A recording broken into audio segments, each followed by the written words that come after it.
यदि आप class 10th के छात्र हैं और बेहतर तैयारी करना चाहते हैं तो आज ही इस चैनल से जुड़ जाएं और वीडियो के अंत तक देखें। और पहली बार देख रहे हैं तो निश्चित रूप से चैनल को सब्सक्राइब कर लें ताकि इस चैनल पर आने वाले सभी वीडियो का नोटिफिकेशन आपको मिलता रहे। हमारा उद्देश्य है आपको जो है क्लास 10th के एग्ज़ाम में बेहतर अंक दिलाना। तो इसके लिए आपको बस छोटा सा काम करना होगा, हमारे चैनल पर बने रहना होगा ताकि हमें आपके लिए बेहतर से बेहतर वीडियो बना सकें। और ये वीडियो को अंत तक देखें और उसके बाद वीडियो कैसा लगा हमें ज़रूर बताएं। तो अब वीडियो को शुरू कर।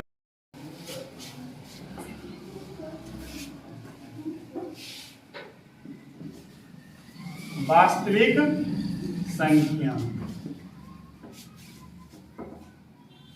आज जो चैप्टर पढ़ेंगे उसका नाम है वास्तविक संख्या। ये क्लास 10th का जो है पहला अध्याय है वास्तविक संख्या। तो वास्तविक संख्या के बारे में हम इसमें विशेष रूप से जानकारी प्राप्त करेंगे। तो वास्तविक संख्या तक पहुंचने के लिए इससे संबंधित पहले कुछ छोटा छोटा सूत्र होता है जो हम बहुत बार पढ़ भी चुके हैं, एक बार उसका रिवीजन कर लेते हैं। सबसे पहला है जैसे प्राकृत संख्या। प्राकृत संख्या, तो प्राकृत संख्या किसको कहते हैं? गिनती की संख्या को हम प्राकृत संख्या कहते हैं। गिनती की संख्या का मतलब होता है जैसे 1, 2, 3, 4 डॉट डॉट डॉट, जहां तक हम गिन सकते हैं। ठीक है, ये सभी हो जाएगा प्राकृत संख्या। मतलब वास्तविक संख्या चैप्टर का नाम है।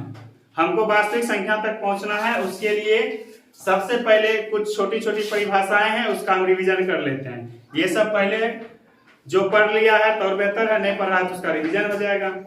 तो प्राकृत संख्या, तो प्राकृत संख्या इसको हम कहेंगे गिनती, सीधा जिसको हम गिन सकते हैं।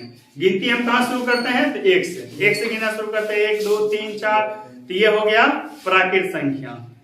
एकदम बारीकी से इसको ध्यान रखना, जहां से हम गिन सकते हैं जहां तक गिन दे, इसका कोई सीमा नहीं है। 1, 2, 3, 4, 5, 1 लाख, 2 लाख, 50 लाख, 10 लाख, जितना हम बोल सकते हैं संख्या 1 से शुरू करके, वो सब संख्या क्या कहलाएगा? प्राकृत संख्या।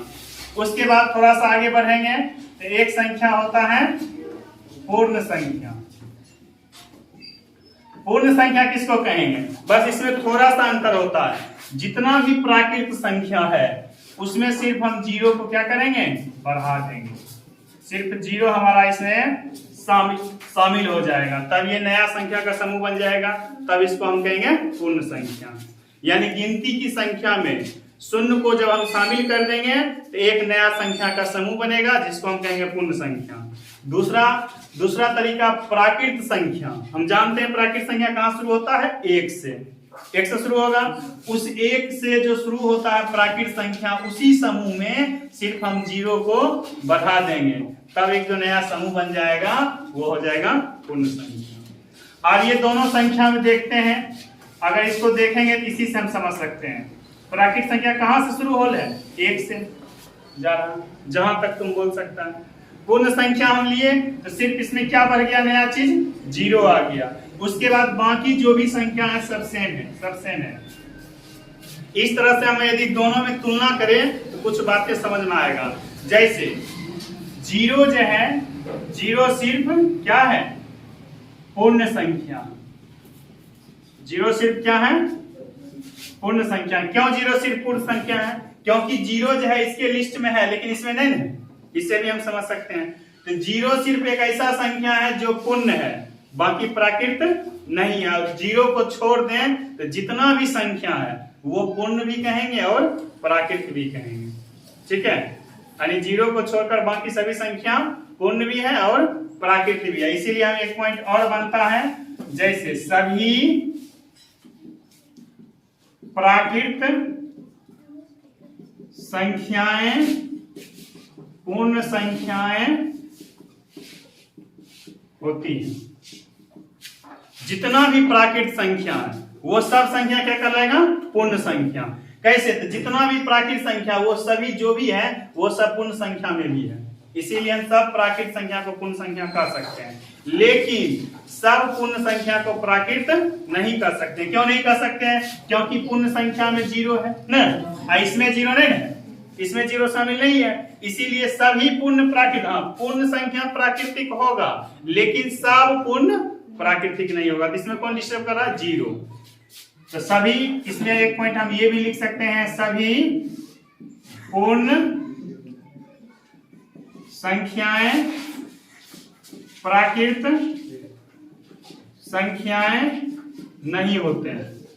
ठीक है, इसमें जिसको भी जो लिखना है लिखते जाएगा, सही रहेगा, वो लिखते जाओ जिसको लिखना है, तो इसको हम मिटाते जाएंगे तब ना फिर आगे बताएंगे। तो प्राकृत संख्या जो भी होगा वो पूर्ण संख्या होगा, ठीक है, लेकिन सब पूर्ण जो है प्राकृत नहीं होगा। इस तरह से अब ऑब्जेक्टिव जैसे इस पर यदि बनाना चाहे तो देखो इसका ऑब्जेक्टिव बनेगा, इसको मिटा दें, ठीक है, मिटा दें। तो इसमें जो है एक ऑब्जेक्टिव बनेगा, जैसे परीक्षा में पूछ दे तुमसे, ऑप्शन दे देगा, मान चलो हम क्वेश्चन दिए निम्नलिखित में कौन संख्या सिर्फ पूर्ण संख्या, ठीक है। यदि ऑप्शन दे दें हम 1 और उसके बाद दूसरा ऑप्शन दे दें 3, तीसरा ऑप्शन दे दें 0, चौथा ऑप्शन दे दें -1, ठीक है। इसमें क्या कर रहा क्वेश्चन? निम्नलिखित में कौन संख्या सिर्फ पूर्ण संख्या, यानी सिर्फ पूर्ण है, वो प्राकृत नहीं है। तो सिर्फ पूर्ण संख्या एक क्या है? पूर्ण है नहीं, इसका सही आंसर क्या हो जाएगा? एक में 1 है, दूसरा में 3 है, तीसरा में 0 है, चौथा में -1 है। इसका सही आंसर क्या हो जाएगा? सी होगा क्या? लेकिन हम पहले इसको, सी तो होगा लेकिन इसको हम समझ लेते हैं कैसे हुआ। 1 है तो 1 क्या है? 1 हम इसको हम प्राकृत संख्या भी कर सकते हैं, 1 को क्या कर सकते हैं? प्राकृत संख्या भी कर सकते हैं ना। ए हमारा प्राकृत भी हो गया और 1 को क्या कर सकते हैं? पूर्ण संख्या भी कर सकते हैं। लेकिन यहाँ क्वेश्चन हमारा क्या है? सिर्फ पूर्ण संख्या होना चाहिए। उसी तरह से 3 है तो 3 को हम प्राकृत भी कर सकते हैं और पूर्ण भी कर सकते हैं। उसी तरह से माइनस है, -1, ये तो न ये पूर्ण है और न ही प्राकृत है। तो हमारे पास सिर्फ एक ऑप्शन बचाता है सी, जो सिर्फ क्या है? पूर्ण संख्या के लिस्ट में तुरंत बताए सी जो है, यानी कि ये 0 जो है पूर्ण संख्या है लेकिन प्राकृत नहीं है।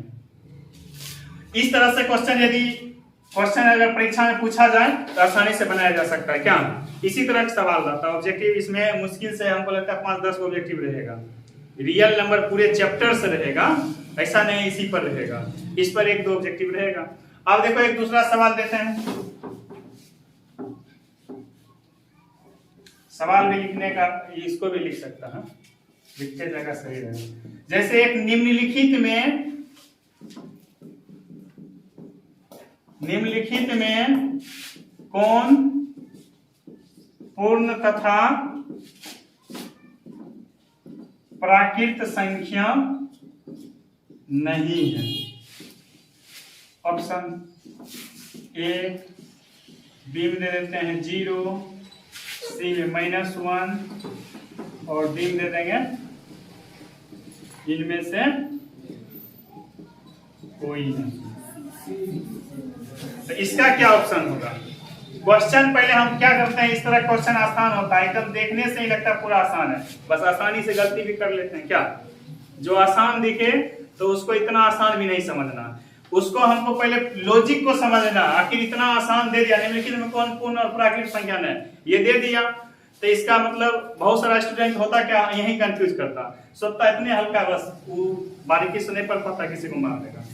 पहले हल्का है, उसमें लॉजिक है, उसको समझना पड़ेगा, इतना हल्का क्यों दिया, कुछ तो रीजन होगा, तो वो तुमसे समझना चाहता सही तुमको नॉलेज है या नहीं, प्राकृत संख्या पूर्ण संख्या यदि पढ़ा है तो जानकारी है कि नहीं विशेष में, या फिर थोड़ा बहुत जानकारी है, तो उसके लिए इसमें थोड़ा सा क्वेश्चन को बारीकी से पढ़ना पड़ेगा।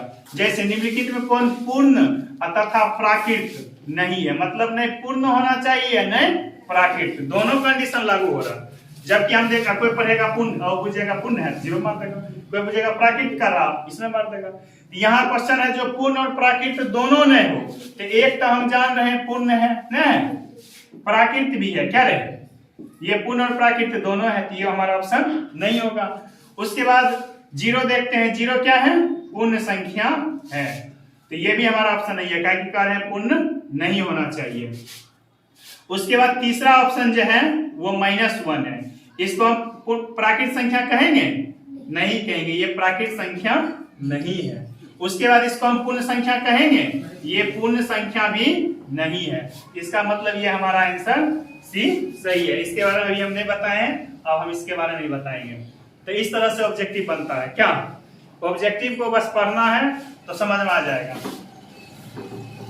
अगला पॉइंट हमारा है, जब हम पूर्ण संख्या और प्राकृत संख्या पर सवाल को यदि हम समझ लें तो अगला स्टेप, उम्मीद है कि इस पर जो भी सवाल आएगा पूर्ण और प्राकृत संख्या पर, ये आसानी से समझ में आ गया होगा। क्या अब हम चलते हैं, अगला पॉइंट पूर्णांक है हमारा।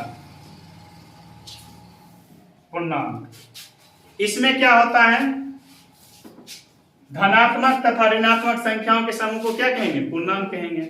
बस थोड़ा सा इससे पहले जो हम पढ़े थे, पहले एक बार उसको देख ले। प्राकृत संख्या जैसे था, स्प्लिट में कर लेते हैं। प्राकृत संख्या इसमें क्या था, 1 2 3 4 डॉट डॉट डॉट इन्फिनिटी तक। उसके बाद आया था पूर्ण संख्या, इसमें क्या था, 0 से शुरू हो गया था। उसके बाद अब जो हम नया बता रहे हैं पूर्णांक, ये पूर्णांक में क्या होता है, इसमें जो है धनात्मक और ऋणात्मक संख्या के समूह को पूर्णांक कहेंगे, अर्थात इसमें हम माइनस वाला को शामिल कर लेंगे। माइनस वाला को सिर्फ क्या कर देना है, शामिल कर देना। यहां भी इधर बढ़ेगा, यहां भी तुम जहां तक इसको बढ़ा दो। अब दोनों अगर तीनों को हम तुलना करें बारीकी से, आसानी से हम पूर्णांक को समझ सकते हैं। सब एक दूसरे पर निर्भर है। प्राकृत संख्या था, इसमें हम देखे थे 1 से शुरू हुआ, जहां तक चले गए ना। पूर्ण संख्या आया, इसमें क्या किए, सिर्फ 0 को बढ़ाए तो पूर्ण बन गया ना। उसके बाद पूर्णांक आ रहा है, तो फिर 0 से हम पीछे जा रहे हैं, माइनस वाला, सब माइनस वाला को इसमें शामिल कर दिए। यहां तक तो 1 से शुरू था प्राकृत संख्या ना, 0 आ गया तो पूर्ण हो गया, एक नया लिस्ट। और उसके बाद माइनस वाला शामिल कर दिए थे पूर्णांक। इस तरह से हमारा एक टेबल बनता है, -4 -4 -3 -2 -1 0 1 2 3 4 डॉट डॉट डॉट, ये जहां तक ले जाओ, इधर भी जहां तक तुम ले जा सकता है। अब इसमें देखो तीनों संख्याएं शामिल है, अब कंफ्यूजन कहां से होता है, इसी में हम देखते हैं 1 से, ये जो हमारा टेबल था, यहां से जो आगे बढ़ेंगे, ये इस तरफ जाएंगे, ये सबको हम प्राकृत संख्या कह सकते हैं ना, कर सकते हैं, नहीं कर सकते हैं। उसके बाद एक चीज और तुम गौर करो, यहां से आगे जहां तक जाएगा प्राकृत संख्या है ना, प्राकृत संख्या। उसके बाद फिर देखो थोड़ा सा पीछा घस के 0 से ये आगे बढ़ जाएगा, इसको हम क्या कहेंगे, पूर्ण संख्या। जहां तक जाएंगे इस तरफ पूर्ण संख्या इसको कह सकते हैं। अब उसके बाद देखो पूर्णांक में क्या हो गया, यहां से तुम इधर भी चले जाओ और इधर भी चले जाओ, जहां तक वो पूरा एरिया हो जाएगा पूर्णांक संख्या। इससे हमको क्या जानकारी मिला, तो पूर्णांक संख्या जो होगा ना, उस पूर्णांक संख्या में प्राकृत भी शामिल है। प्राकृत शामिल है, पूर्ण भी शामिल है, नहीं शामिल है, क्या है कि ये प्राकृत संख्या और पूर्ण संख्या के लिस्ट में सिर्फ ऋणात्मक वाला को बढ़ा दिए तो पूर्णांक हो गया। लेकिन हम क्या देखते हैं, प्राकृत में ये पूर्णांक शामिल नहीं है। क्यों नहीं शामिल है, क्या कि प्राकृत संख्या 1 से शुरू होता है और हमारा पूर्णांक तो माइनस वाला भी जा रहा है, तो माइनस वाला इसमें नहीं आया, तो यहीं तक नहीं ये रह गया। तो इससे एक चीज पता चलता है, पूर्णांक में प्राकृत संख्या है, क्या कि पूर्णांक का इतना बड़ा लिस्ट है, लेकिन प्राकृत संख्या में सब पूर्णांक नहीं। पूर्णांक भी है, प्राकृत संख्या में पूर्णांक तो है ही, क्या 1 से तो पूर्णांक भी है, प्राकृत भी है, लेकिन सब पूर्णांक नहीं है, माइनस वाला है नहीं। उसी तरह से पूर्ण संख्या में देखो, तो पूर्ण संख्या जितना भी होगा ना, वो सब पूर्णांक होगा, लेकिन सब पूर्णांक पूर्ण नहीं होगा। क्यों, ये माइनस वाला तो नहीं है इसमें ना। तो इस तरीका से हम इसको आसानी से समझ सकते हैं। अब पूरा उम्मीद है ये पूरा समझ में आ गया होगा। 3 पॉइंट इसमें है, प्राकृत, पूर्ण और पूर्णांक। तो इससे कुछ पॉइंट्स निकलता है, उसको हम लिखते हैं चित्र को समझने के बाद। जैसे हम लिख सकते हैं सभी प्राकृत संख्याएं, ठीक है, पूर्णांक होते हैं। जितने भी प्राकृत संख्या होगा सबको हम पूर्णांक कहेंगे। अब अगला पॉइंट हम लिखेंगे, सभी पूर्णांक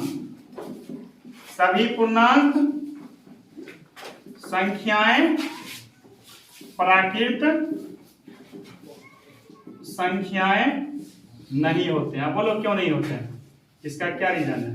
अभी तुरंत हम लिखे थे, क्योंकि जितना भी प्राकृत है प्लस वाला वैल्यू पूर्णांक में था ना, लेकिन जो भी पूर्णांक में माइनस वाला है वो सभी माइनस वाला मान प्राकृत संख्या में है, माइनस वाला नहीं है, तो इसीलिए सब पूर्णांक प्राकृत नहीं होगा, लेकिन सब प्राकृत पूर्णांक होगा।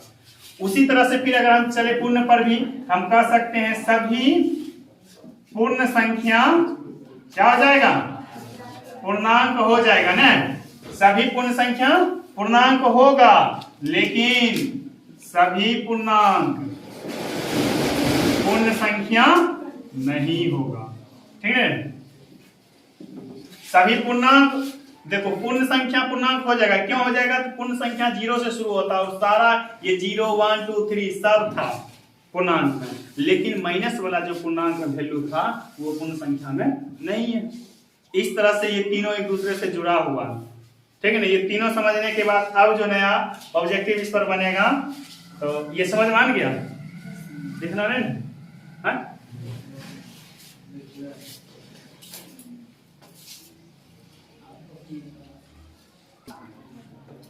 तो इसमें तीनों प्राकृत संख्या, पूर्ण संख्या और पूर्णांक क्लियर हो गया। अब ये सही में समझ में आया नहीं, ये तो पता चलेगा, इस पर हम कुछ प्रश्न देते हैं।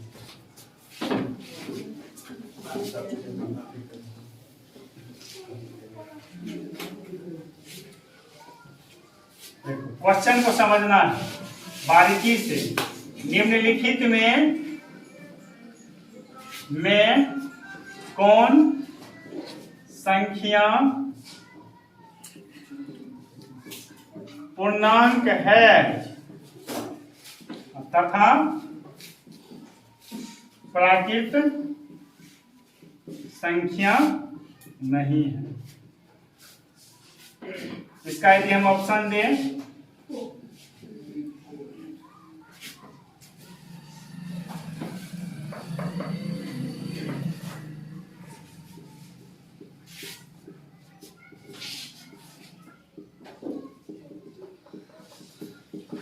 चार ऑप्शन दिए हैं। क्वेश्चन, कौन संख्या पूर्णांक है तथा प्राकृत संख्या नहीं है? ए में दिए -1, बी में 4, सी में 5, डी में से कोई नहीं। इसका क्या ऑप्शन आ जाएगा? हम देखते हैं चारों ऑप्शन को बारी बारी से। क्या है? ये होना चाहिए क्या? अब देख लेते हैं। पूर्णांक है, इसमें लिखा हुआ दो शर्त है, एक पहला है पूर्णांक है और दूसरा है प्राकृत नहीं। दोनों शर्त लागू होना चाहिए, एक पूर्णांक होना चाहिए और प्राकृत नहीं होना चाहिए। जबकि हम जानते हैं सभी प्राकृत क्या होता है, पूर्णांक होता है। तो ये चार जो है, पहले इस पर हम देखते हैं, चार क्या है? प्राकृत है, चार प्राकृत है और पूर्णांक भी है। लेकिन यहाँ क्वेश्चन क्या था? प्राकृत संख्या नहीं होना चाहिए, तो है, ये हमारा ऑप्शन नहीं होगा। उसी तरह से 5, ये भी प्राकृत है और पूर्णांक है, तो हमको चाहिए जो प्राकृत नहीं होती, ये भी गलत हो गया। उसके बाद 1 नंबर का जो ऑप्शन है, ये प्राकृत संख्या, इसको कहेंगे ये प्राकृत संख्या नहीं है, लेकिन पूर्णांक संख्या है। प्राकृत नहीं है, पूर्णांक है, यही तो क्वेश्चन है। पूर्णांक हो लेकिन प्राकृत नहीं होती, ये ऑप्शन हमारा सही हो जाएगा, ठीक है। उसके बाद अब अगला देखते हैं एक क्वेश्चन और।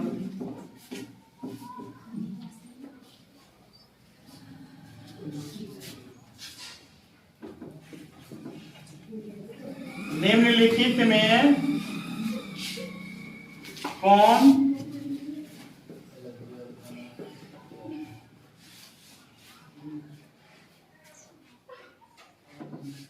पूर्णांक हो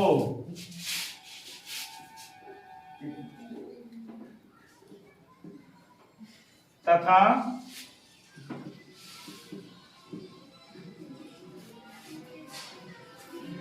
प्राकृत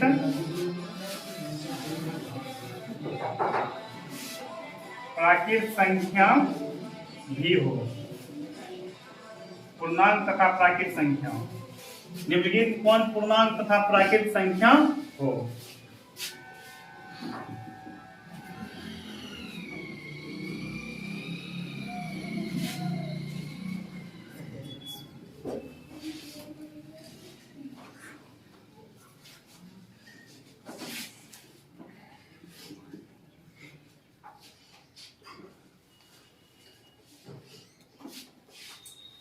आप बताओ इसका ऑप्शन क्या हो जाएगा? ये क्वेश्चन भी रह सकता है इस तरह से। आप क्वेश्चन को पढ़ो, निम्नलिखित में कौन पूर्णांक तथा प्राकृत संख्या हो? इसमें सही ऑप्शन क्या होगा? इसका सही ऑप्शन क्या हो जाएगा? बोलो, बोल सकता है। तो सुनो, आप इसको समझने की कोशिश करते हैं, ए है कि बी है या सी है कि डी है। यहाँ क्वेश्चन है पूर्णांक तथा प्राकृत दोनों होना चाहिए। इस बार क्या है? पूर्णांक और प्राकृत दोनों होना चाहिए। तो सबसे पहले देख लो पूर्णांक संख्या किसको कहेंगे? ये पूर्णांक है। क्लियर हो गया? ये भी पूर्णांक है, ये भी पूर्णांक है। पूर्णांक की बात आएगा तो सब संख्या पूर्णांक हो जाएगा, इसमें कोई दिक्कत नहीं है। पहला शर्त क्लियर है, सब मान रहा है ये पूर्णांक है। अब अगला प्रोसेस क्या करता है? प्राकृत संख्या होना चाहिए है? ये तो -3 तो प्राकृत संख्या है नहीं है, ये तो नहीं है प्राकृत संख्या, ये ऑप्शन हमारा गलत है। उसके बाद देखो -2 है, ये है प्राकृत संख्या, ये भी नहीं है। 0 है इसमें, अगर ये पूर्ण कहता तो हो जाता क्या, लेकिन प्राकृत का रहा, ये भी ऑप्शन गलत है। उस तरह से हमारा ये बच रहा सिर्फ एक ही ऑप्शन 3। तो 3 क्या है? पूर्णांक तो है और प्राकृत संख्या भी है, यही ऑप्शन हमारा सही हो जाएगा। ठीक है, तो ये जो थ्योरी है, इस थ्योरी पर जो है एक सेट बनाएंगे हम, क्या इसी तरह क्वेश्चन देंगे 10-20, जिसको रिव्यू के लिए सेट के रूप में देंगे, जो भी हम पढ़ा रहे हैं इसी पर सवाल देंगे। हाँ, जो इस पूरा देख लेगा अंत तक पूरे वीडियो को, तो उसके बाद जो है क्वेश्चन सवाल बना सकता है। उसके बाद पूर्णांक तक हम पहुंच गए, तो पूर्णांक 2 प्रकार हो जाएगा। एक हो जाएगा धनात्मक पूर्णांक, एक हो जाएगा ऋणात्मक पूर्णांक। ये समझना और भी आसान है। पूर्णांक 2 प्रकार, एक धनात्मक, दूसरा हम बताए थे पूर्णांक के बारे में 0, -1, -2, -3, -4, -5 ... 1 2 3 4 और 5 ... इसमें हम गौर से देखेंगे पूर्णांक का लिस्ट है क्या। तो इसमें अब है ये 2 भाग में बटेगा, एक धनात्मक एक ऋणात्मक। यहां से देखते हैं इधर का मान सब प्लस में ना, ये सब मान क्या है? प्लस में। तो ये हो जाएगा धनात्मक पूर्णांक। ये स्पष्ट हो गया, जो प्लस में रहेगा उसको धनात्मक कहेंगे, जिसके आगे में माइनस लगा रहेगा उसको ऋणात्मक कहेंगे। और यहां से तुम इधर जाएंगे, ये सब क्या है? ऋणात्मक। ये हो जाएगा ऋणात्मक पूर्णांक ना। इस तरह से हम समझ सकते हैं। जो हाँ, जब माइनस चिन्ह आगे में लगा रहेगा तो ऋणात्मक हो जाएगा, और माइनस चिन्ह नहीं लगा रहेगा तो धनात्मक होगा। ये तो एकदम क्लियर हो गया क्या। तो ये हो जाएगा धनात्मक पूर्णांक और ऋणात्मक पूर्णांक। अब ये हो जाएगा हमारा चैप्टर है रियल नंबर। अभी हम वहां तक पहुंचे नहीं है, रास्ते में क्या। उसके बाद जो है अगला पॉइंट यदि हम लें तो एक पॉइंट आएगा परिमेय संख्या। अब देखो परिमेय संख्या किसको कहेंगे, ठीक है। इसके लिए सिर्फ 3 शर्त होता है, वो हम सीधा सीधा लिख देते हैं। एक शर्त होता है जो संख्या p/q के रूप में होना चाहिए। शॉर्टकट में लिख रहे हैं, पूरा डिटेल्स में परिभाषा तो कई बार पढ़ चुका है क्या, सिर्फ रिवीजन करना, समझना उसके लॉजिक को यहाँ पर। तो परिमेय संख्या मतलब जो p/q के रूप में होना चाहिए ना। दूसरा शर्त इसका होना चाहिए, ये पहला शर्त p/q के रूप में हो। दूसरा शर्त इसका है pq एक क्या होना चाहिए? पूर्णांक संख्या होना चाहिए। तीसरा शर्त इसका होता है q का मान 0 नहीं होना चाहिए। यही हो गया q = 0 हो। इसी को पढ़ते हैं q 0 के बराबर नहीं हो, इसका मतलब होता है। तो 3 शर्त जो मान लेगा उसको हम क्या कहेंगे, परिमेय संख्या। पहला शर्त p बटा q के रूप में हो, दूसरा शर्त p और q एक पूर्णांक हो, तीसरा शर्त q मान 0 नहीं हो। अब जैसे हम कुछ लिख के दिखाते हैं, कुछ भी हम लिख देंगे,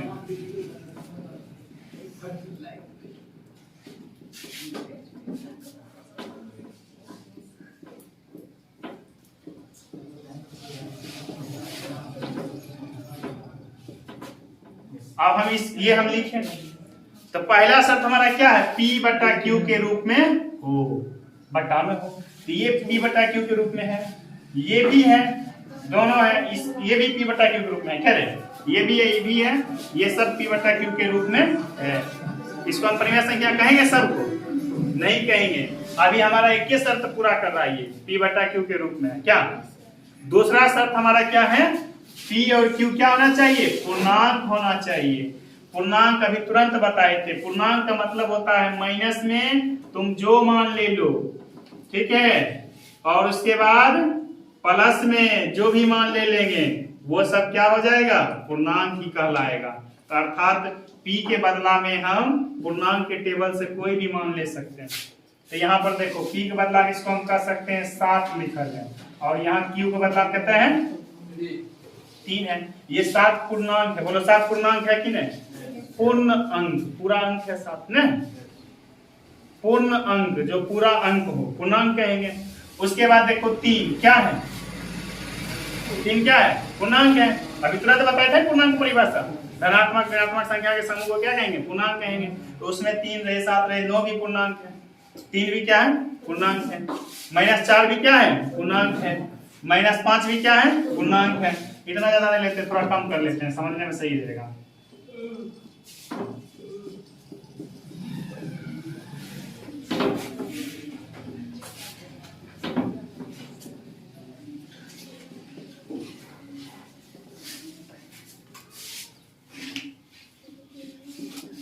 अलग अलग टाइप के लिए इसमें दोनों प्लस में, ये भी ऊपर का को p कहते हैं, नीचा वाला को क्या कहेंगे, q। कहां से पता चला, यहाँ देखो बटा के ऊपर p, नीचा वाला q, उसी आधार पर ऊपर वाला p, नीचा वाला q।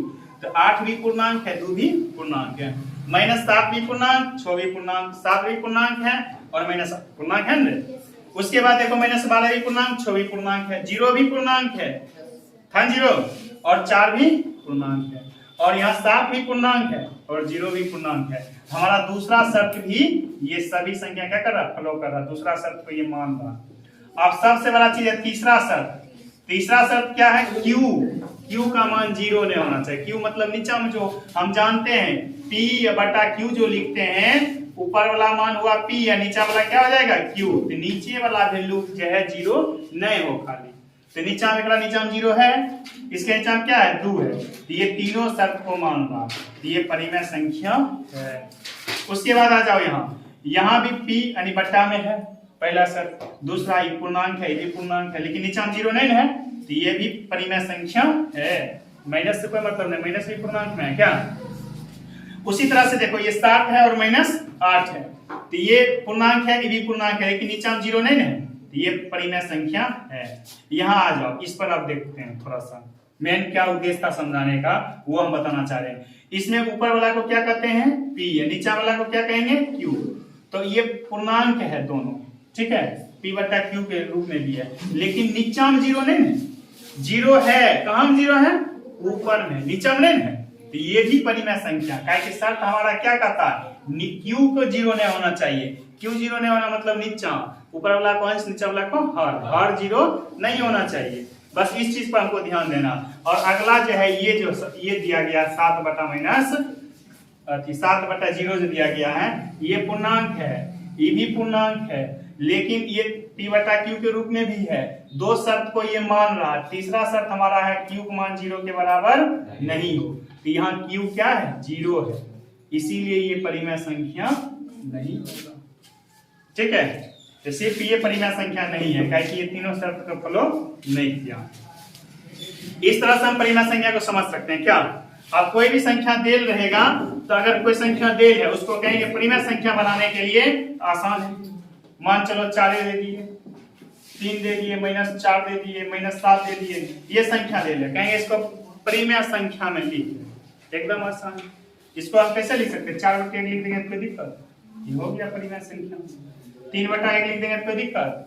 1 से भाग देंगे तो कोई फर्क नहीं पड़ेगा। इस तरह से हम परिमेय संख्या में उसको कन्वर्ट कर सकते हैं। अब इसी का एक दूसरा पार्ट है परिमेय संख्या, तो हम समझ गए। आप पहले वो परिमेय लेते हैं तब समझ में आएगा सब बात। एक होता है वो परिमेय संख्या, तब चैप्टर पर चलेंगे हम। सबसे पहले कुछ इंपॉर्टेंट पॉइंट्स है उसको क्लियर कर लेते हैं ताकि हिसाब को समझने में बनाने में आसान होगा। और जितना भी ऑब्जेक्टिव प्रश्न पूछा जाता है इसी तरह के सवाल होता है, जो थोड़ा सा लगता है आसान लेकिन वो जो है गलत हो जाता है अक्सर। अब वो परिमेय संख्या क्या है? तो सीधा इसका सवाल हो जाएगा 1 नंबर में, जो P/Q के रूप में नहीं हो न, जो P/Q के रूप में नहीं हो।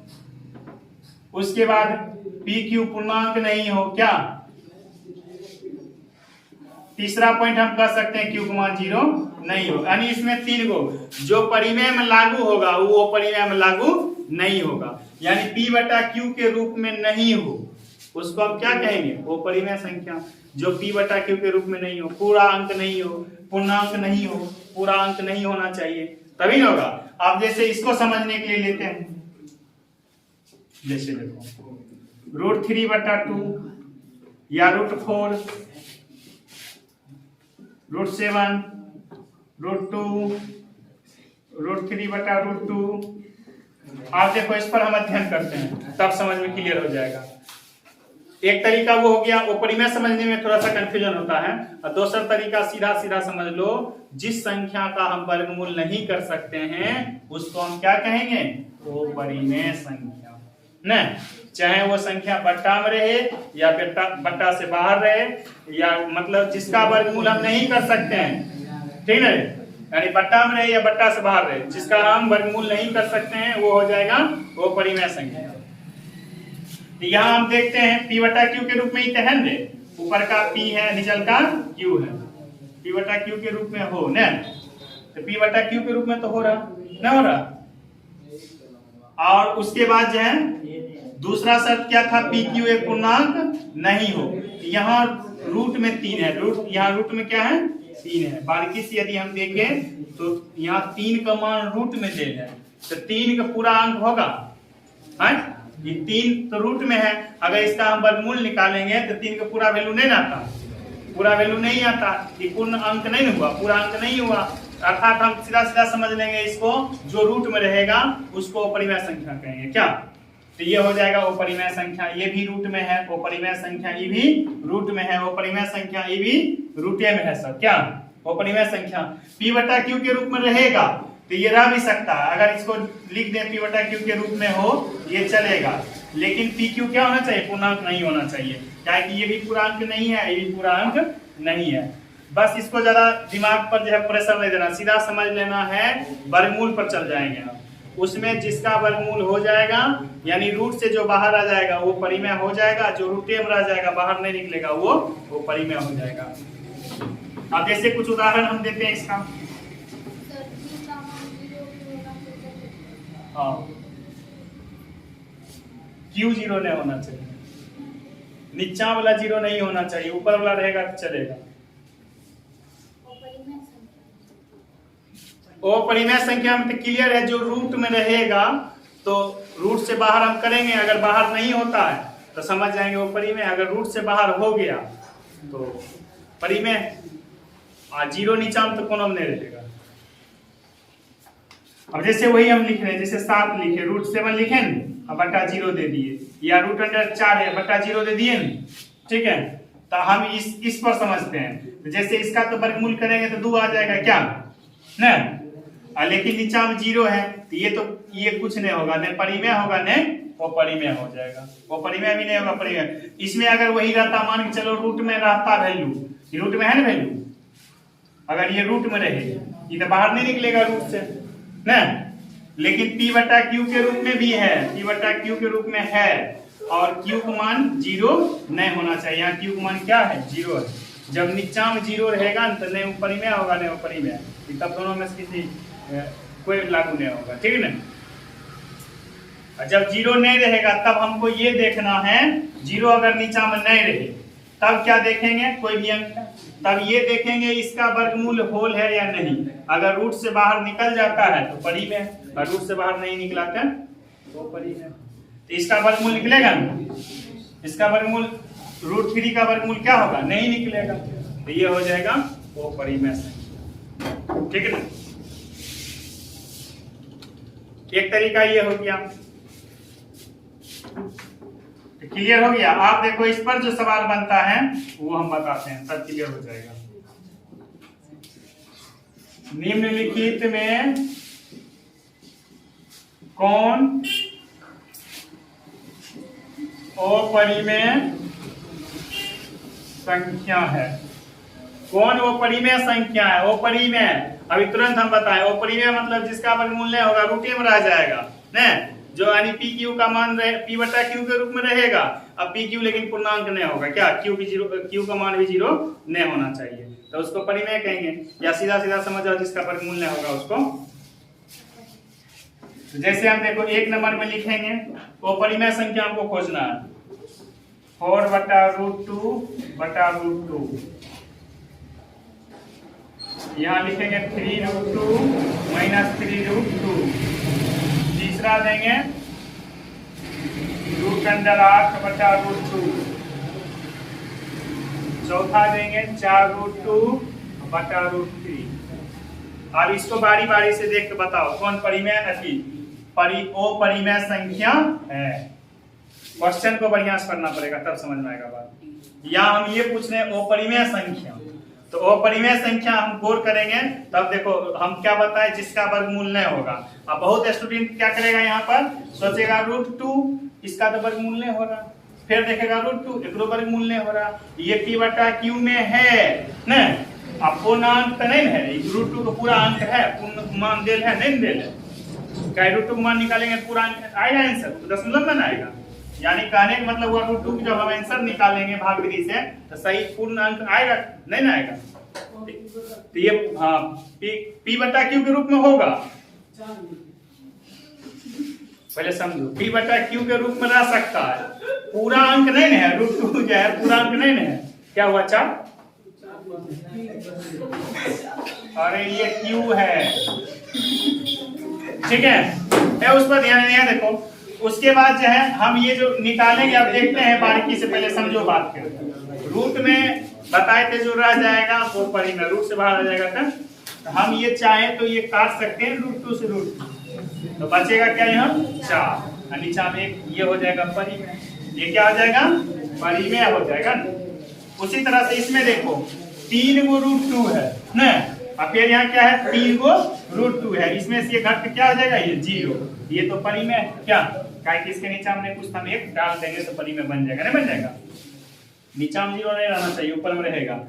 उसके बाद देखो यहाँ भी ये √2 8 जो है इसका करेंगे √2 2 गुना 2 गुना 2 3 बार आएगा ना, तो 2 गो में से एगो बाहर, एगो फिर बचेगा, √2 है इससे ये कटेगा तो 2 बचेगा, 2/1, ये भी परिमेय है। लेकिन यहाँ हम क्या देखते हैं, ये √2 में √3 से ये कट नहीं रहा, और जब नहीं कटेगा तो ये रूटे में रह जाएगा, कटने रहा, ये रूटे में रह गया, तो यही हो गया वो परिमेय संख्या, यही हमारा सही आंसर होगा, ठीक है।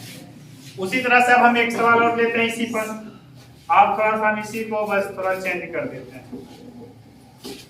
निम्नलिखित में कौन परिमेय संख्या,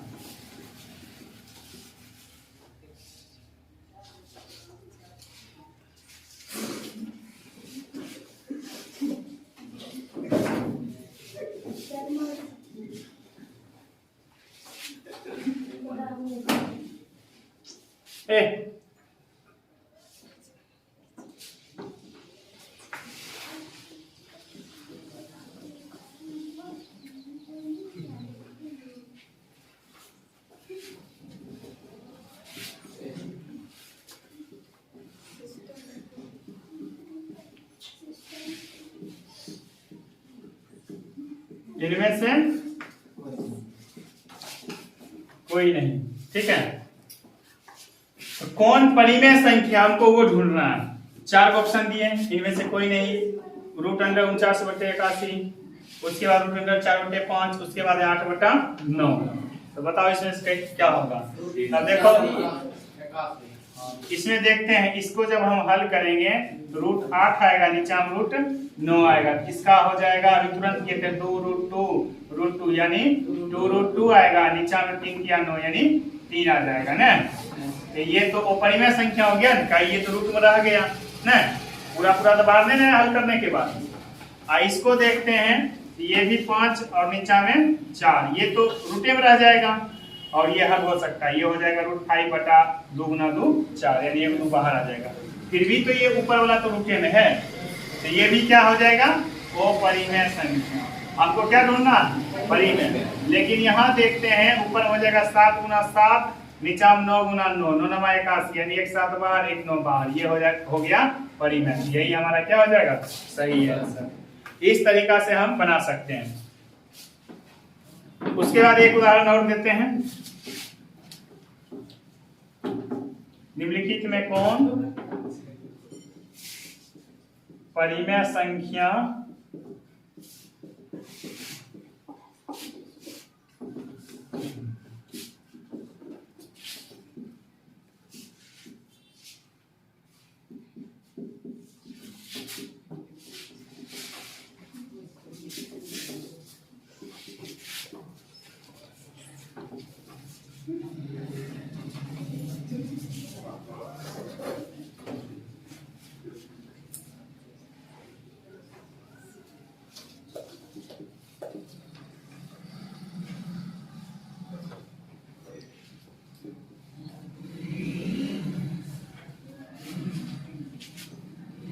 इसका जो है निम्नलिखित में इसका क्या आंसर सही होगा। 4 को पॉइंट दिए हैं, √9/4 49/64 रूट में फिर 8/2 रूट में 41/49, इसका क्या आंसर हो जाएगा।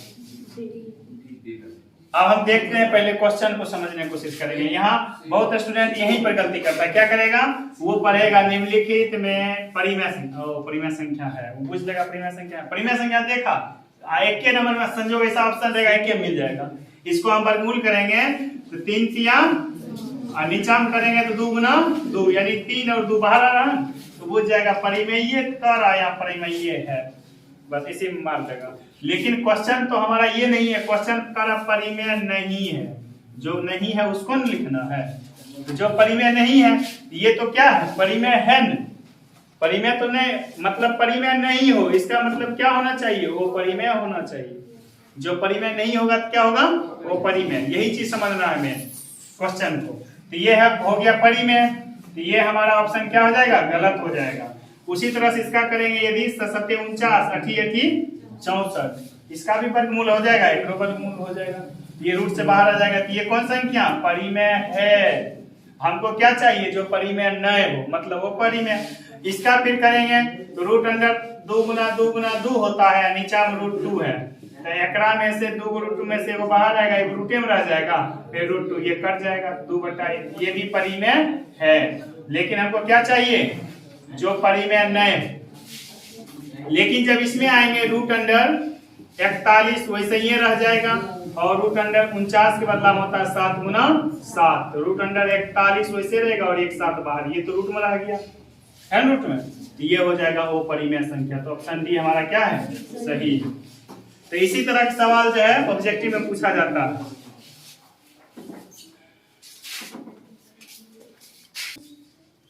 तो इस तरह से हम हर सवाल को बना सकते हैं, ठीक है। तो अब हम आज जो हम बताए थे, क्या क्या बता दिए उसका एक बार फिर से हम कर लेते हैं। इस पर सवाल हम बनाएंगे और फिर उसको भी लोड करेंगे, ऑब्जेक्टिव रहेगा उसमें कुछ, और उसका सही सही जवाब देना है। आज हम बता दिए प्राकृत संख्या, ठीक है, पूर्ण संख्या पर चर्चा किए, और परिमेय संख्या, पूर्णांक भी था, पूर्णांक था, इसके बारे में बताए थे 2 भाग, धनात्मक तथा ऋणात्मक। उसके बाद परिमेय और तथा अपरिमेय बताए थे। ये सभी पॉइंट्स जो बताए थे इससे संबंधित हम ऑब्जेक्टिव बनाएंगे, जिसको हम लोड करेंगे और वो बनाने के बाद पूरा उम्मीद रहेगा जो परीक्षा में पैटर्न पूछा जाएगा, जो भी बच्चा इसको यदि बढ़िया से समझ लिया, बना लिया, तो उससे नहीं बचेगा इस चैप्टर का। और उसके बाद आगे का जो वीडियो आएगा उसमें हम जो रियल नंबर का जो पॉइंट्स बच रहा है उसका चर्चा करेंगे।